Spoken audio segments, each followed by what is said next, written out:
Hey everybody, Brian here from quantlabs.net. Today I wanted to go over the Federal Reserve uh, within the US. Now I'm doing a deep dive. The reason I do deep dive analysis is anytime you start to trade, I challenged a few people on this yesterday. None of them could give me a more confident reason on why the Fed would have raised their rate a 1/4%, and they just base it on some kind of hunch. Now, if you're trading like that, you're pretty well going to be in dangerous territory. I like to trade with proper data and confidence, and confidence comes from that data. So I have some scripts that I've written a while back on doing this exact type of analysis.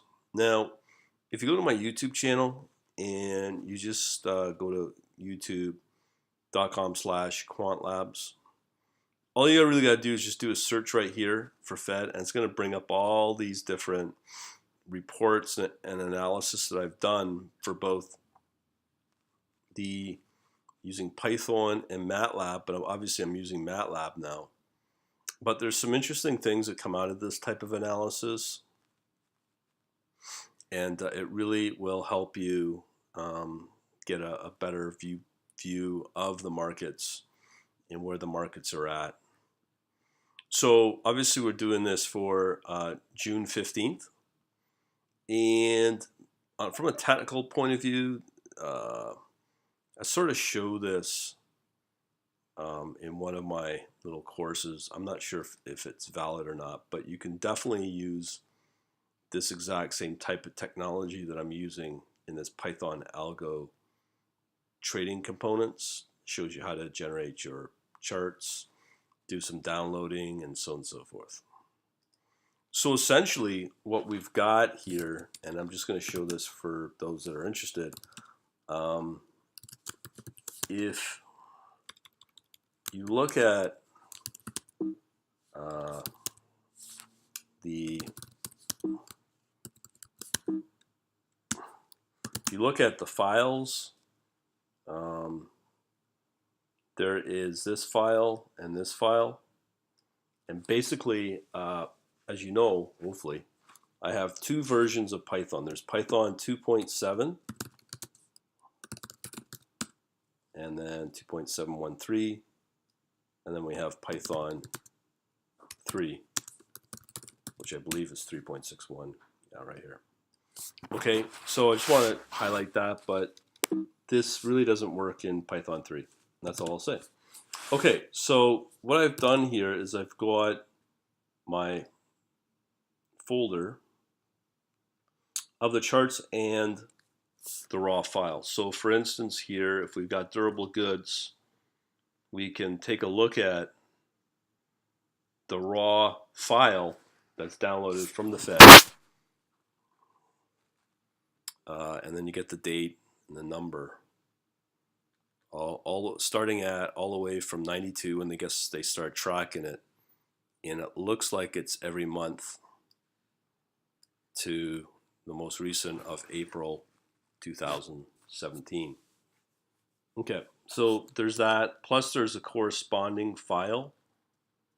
So right here, it's a PNG file. Now, there's a lot of ways I can tackle this. We've got here our durable goods. So I'll explain this in a minute. Where all this is downloaded from are two sources. There's Quandl and the Fed. So a lot of this data I'm going to show you, actually I'm going to show you a couple of samples of it, but I'll do a complete analysis for my quantitative members. Now, what I'm referring to here is this full service, and this is probably a long file, but this is one of the advantages of the file. Okay, continuing along, as I said here, this type of analysis I'll have in this membership and this quant analytics stuff. This is one of the big advantages.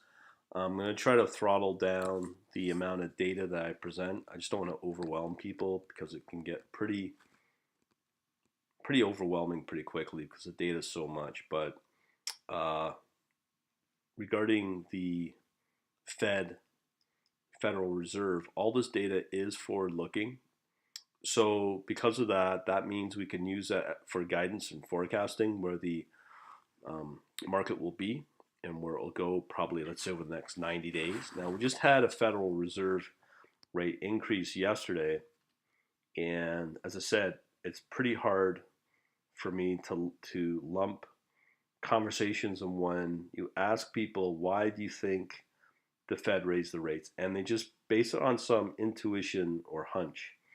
And there's really no quantification to their answer or explanation. And this sort of data will give you that, and will give you a lot of confidence, because if you're not doing this, you're essentially pissing in the wind and wasting your time if you don't know how to do it properly. So, as I said here, we've got a bunch of files with the raw data from either Quandl or from the Fed.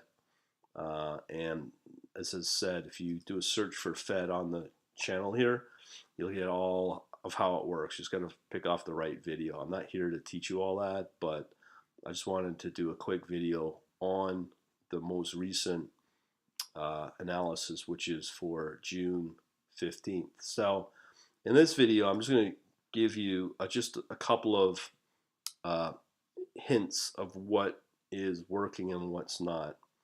So as I said, we have both the raw file. So let me just see if I can pull that up. And now what we're going to do is we're going to look at new orders. So one of the big things I like to do is, everyone talks about cycles, business cycles. You can easily clearly see them here, where these are manufactured new orders for non-defense capital goods, excluding aircraft, because aircraft is a large portion of the U.S. economy.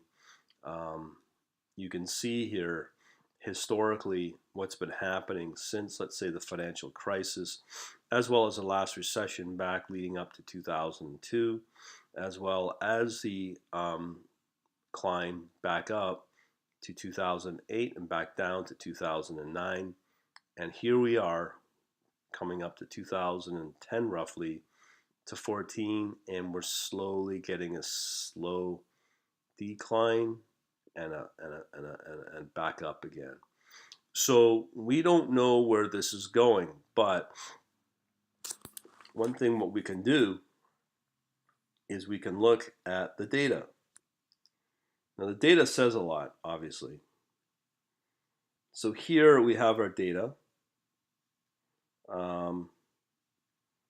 This is the percent change, which is really important, as well as the data itself. So you can see here, so starting of this year, 2017, because it is June 16th, and we have all the way up to April.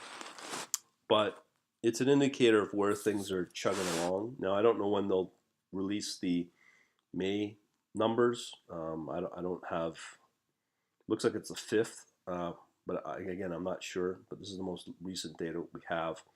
But the changes are not dramatic.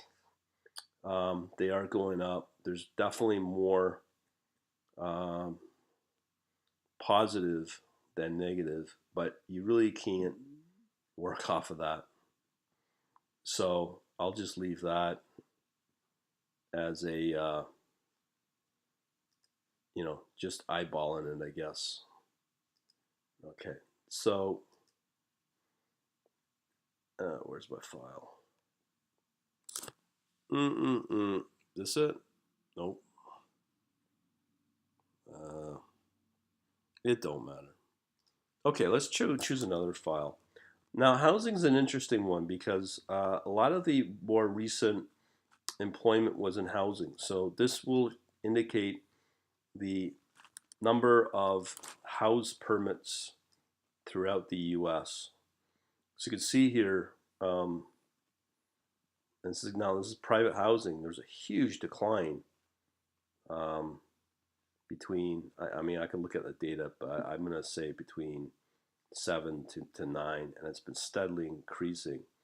But yet it hasn't hit the peaks historically since the 60s. So again, where does it go? It's definitely on an upward trajectory, uh, but it has come back down. But it's come back down also here. So there's not a lot you can take away from this. But there has been some negative. But overall, it has been trending up. But there's going to be a number of factors that will determine how the consumer is to continue housing. So that might be a good indicator we can use. Just trying to remember which is the actual consumer. Let me just think it's this one. That's uninsured, so it's come down. That's good. Let's see what else we've got here. Production material. It's declined. It's back up. But we just want to look for, well, new orders might be a good one too. It is come back up. It's quite interesting. Durable goods is a big one because these are hard products.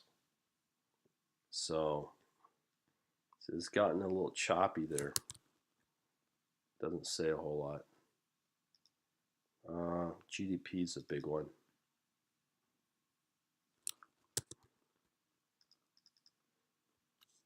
Industrial production mining has come down, come back up since obviously Trump has come into power. That was an election promise, so that's definitely something on that can be confirmed. PMI. Oops. So here's the interesting one.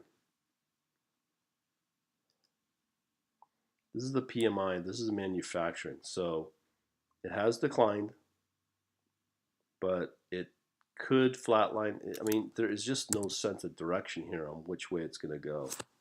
But so far, the last few months, it looks been pretty good. Exports, net is what I would consider. Obviously, there is a decline right here, so that might tell you that exports are dropping off. Might as well finish this while we're at it. Okay, industrial production index. I think we looked at that. Here's another interesting University Consumer Sentiment. This is what I was looking for. So this is pretty important, but it just again. So I'm going to stop here with these type of reports. I'm probably going to build like an executive summary of all of these reports with some averages and negative versus positive sentiment. And I find it very important to understand these data points and charts really help give you a real edge over a lot of people. As I said, you'll be able to analyze where the economy is going for the U.S. using this type of data.